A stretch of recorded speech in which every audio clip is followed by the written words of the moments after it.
You're always trying to push the boundaries of every stage of your career and the work you do. You are always on the margin, but you need to push the work to the mainstream because that's the only way you can achieve a shift in the status quo, a shift in the architectural profession, a shift in the urban environment. And I think architecture is really, bottom line, is really about well-being. It has to make you feel good. It is very serious, in terms of kind of discourses, but its ultimate aim is to make people feel good, whether it's a living environment, a working environment, and event spaces, bringing people together.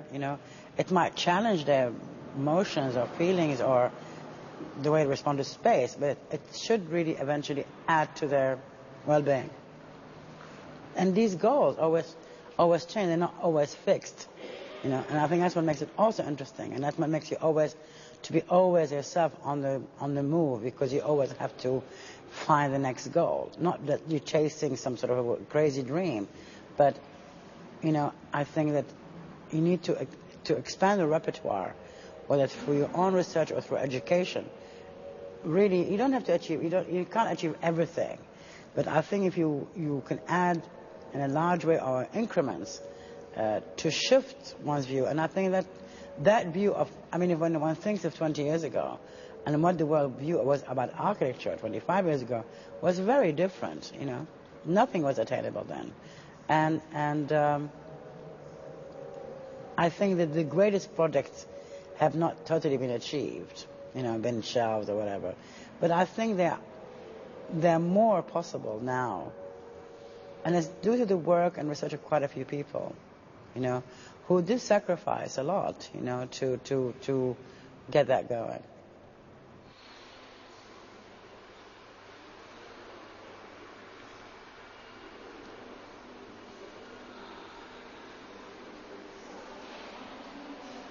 One thing which is not maybe known is that there was no contemporary art institution in Italy. This is the first contemporary art institution in Italy. There was a museum of fine arts, modern art, but there's no museum of contemporary art. So this site was owned by the Ministry of Defense. And there was this window open to the Minister of Culture at the time, 4 or 5 years ago, Walter Veltroni, who's now the mayor of Rome, to convince the Ministry of Defense to give this site, which was closed. This whole site was military barracks. This is still military barracks. And this was built as a car factory in the early 1900s. So the Ministry of Defense, which owned the site, gave it to the Ministry of Culture. And originally, this museum was supposed to house arte povera from the work from the kind of 60s on. That has changed. It would be now the Museum of 21st Century. And I think the animations show the quality of the interiors and what it means. And for example, this one is a series of terraces which go all the way down with views out into the city. These become these very small streams, which are like bridges which connect eventually this building to that one, to that one. So, for example, if you want to do a show which could be in different parts of the building, these bridges begin to kind of connect them. And the idea that you are here, you can look down and see something else. So it gives you much more kind of quality of adjacency as opposed to just one linear field where you just have one exhibition over there.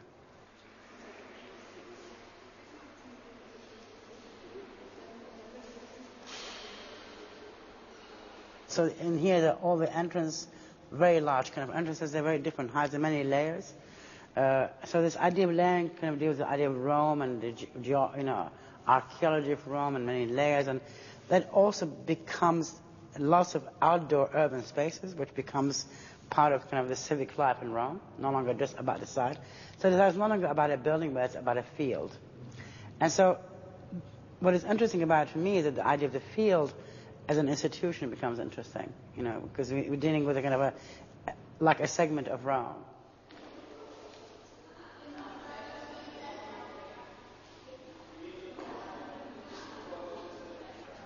I really wanted to become an architect when I was, 10, 11 years old. So I don't know what triggered that. Obviously, I had seen things or was inspired by things, and as a child, you just are compelled to something without really have the rationale to think why. I mean, obviously I liked it, or, I remember at the time there was a friend of my parents who was an architect, and the son of a friend of my father's, and he was bringing models to the house to show my parents about something he was doing, not for them directly, but for my aunt. And I was intrigued by this because I saw it developing, and I was intrigued by it. And then there was a big show in Baghdad on architecture. I remember this very well because I'm not sure where it was or what it was about, but I went to see it with my parents. And so that was, and then I, did other things. I studied math for a while, but I really was always in the back of my mind that I really wanted to become an architect. And but once you start school, that was another realm of discovery, because you have a prefix idea of what architecture is, and this school really begins to shift your views on what it is you want to become and what it's about. And that became another kind of ambition. And I would say not until my fourth year did I realize that really this was what I want to do. I mean, I was doing architecture, but it required a tremendous sacrifice to do it well and to kind of cover a path in which you want to pursue. And even then, you don't know these things are difficult, because you're still a student, you're full of hope and energy and enthusiasm, and you think everything is possible, because they made you believe that everything is possible and attainable. And it was also in a particular period of time. It was in the late 70s, and the contrast to what we were trying to do was no longer about modernity. It was about postmodernity or historicist kind of thing that was going on around us, and also the kind of when I went to the AA is the Architectural Association in London, which is a fantastic school, and I really think that the way it has an impact on the profession is so phenomenal. Those years of the AA, not just for me but for many others, but the impact it had on the profession generally has been absolutely profound. And anyway, I think in my fourth year I realized that it was going to require another review, let's say. And I think in life, you have to, every few years, you have to kind of really, not necessarily stop, but you have to kind of refix your trajectory, let's say. And anyway, so the A was all about optimism and developing ideas. And I think this is something which we take for granted, that everybody thinks that the central issue is ideas, how to develop ideas or concepts. And then you really do train. You do train yourself to have ideas, But it's not done through formal training. It's not like somebody comes and teaches you how to think. There's something which you have to do yourself.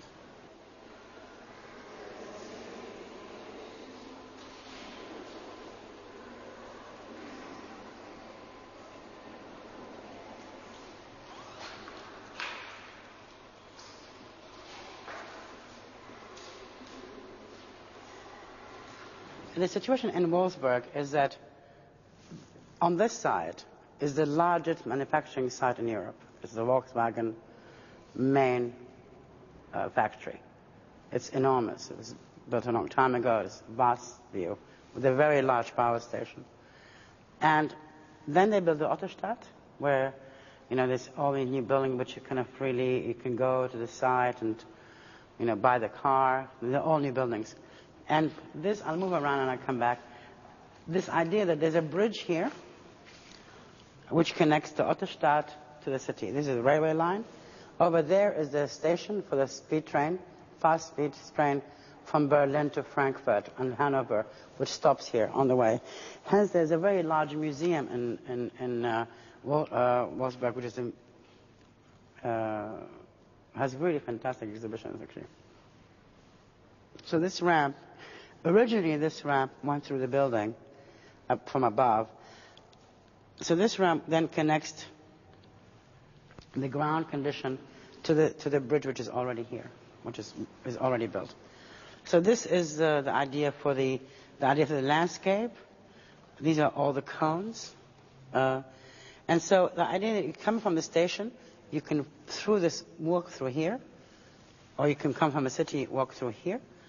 And the idea that this place kind of brings you all in from the station, from the Autostadt together. And you can use these buildings, for example, for restaurants.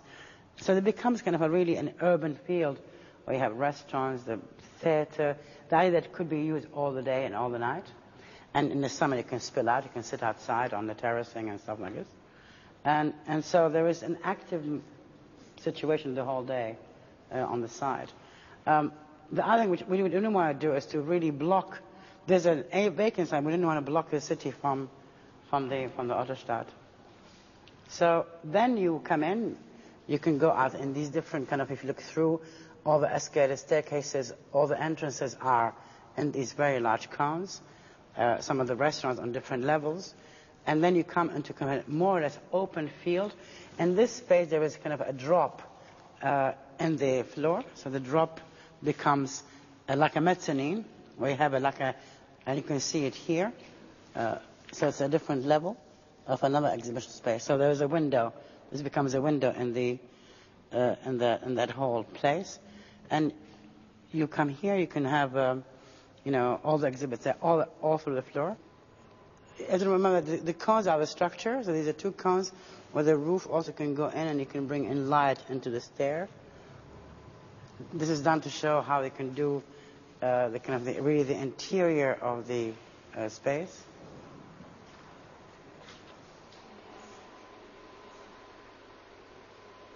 So the idea to integrate structure with space was, I think, to inhabit structure was, I think, a rather fresh idea. I mean, in terms of our own work. And so this is what holds the building. That's why you don't see any columns.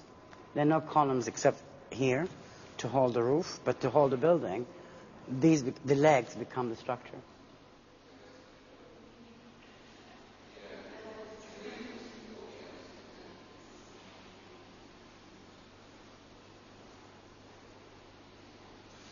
I'm not interested in the engineering per se, but I think we were always interested in how to combine these very complex spaces achieve them through some, whether it's cantilevers or light columns or structure in concrete or occupying structure. I think they were very important ways, how the building. The whole thing was started with how the building would actually land on the ground, because I was so, for a long time, obsessed with this idea of freedom from gravity, and that landing became critical of the building, and to move away from the column grid to transfer structures, they become very critical part of, and that's why I think I was talking to you earlier about, this issue of that through production and you can add complexity, not complicated, but complexity in terms of space complexity to the building, and because the design stage does not stop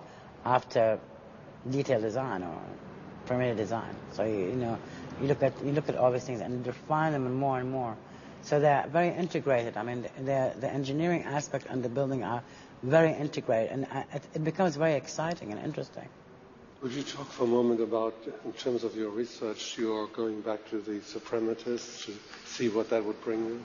Obviously, this was a student set up in my fourth year by Rem Koolhaas and Elie Zengelis. I mean, what was exciting about that moment, I think, well, they both knew about the Russians, but Rem was doing research on Leonidov, but I think what was interesting about that moment is that for the students and for them, it was a moment of discovery. When I think they were hoping for something to be unleashed, undiscovered through this exercise, but they didn't have a prefixed view about what it is. And so it was a journey for all of us to rediscover. I mean, obviously there were more, maybe themselves, Elie and Rem both had maybe tackled the idea, but I think what it kind of unleashed was something else. And that was very exciting. And so anyway, it was very clear to me when we were given that exercise, which I know was not an easy thing to do, and it's a pity that Menderes tectonic drawing is not here. The whole tectonic project was very seminal in the sense that